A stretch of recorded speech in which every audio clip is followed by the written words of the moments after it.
to sleep with him. This throws Isabella into a truly impossible situation. She has to choose between her eternal soul and her brother's life. There's no right answer.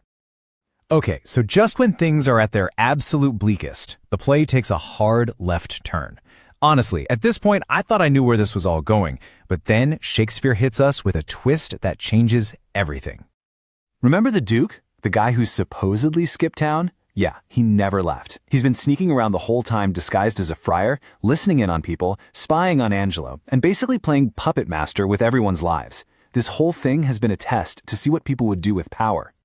And the Duke's plan to fix all this? Well, it is completely bonkers. First, he comes up with the bed trick. He tells Isabella to agree to Angelo's deal, but then they'll secretly swap her out in the dark for Angelo's ex-fiancée, Mariana, a woman he abandoned. Then, when Angelo breaks his promise anyway and still orders Claudio's execution, the Duke finds the head of a pirate who just died and sends that to Angelo instead. It is wild, it's deceptive, and it's all building to his big reveal. So all of these crazy schemes lead to this huge public finale where the Duke dramatically returns, rips off his disguise, and puts everybody on trial. And this, right here, is where the play really earns that problem title. Because the justice he hands out is, well, it's really, really strange.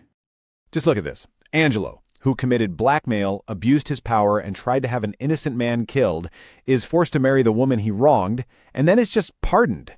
Claudio gets a pardon too. Lucio, a funny side character, gets forced into a marriage for telling some jokes about the Duke. And Isabella, for all her suffering, for holding on to her virtue against impossible odds, her reward is a marriage proposal from the Duke.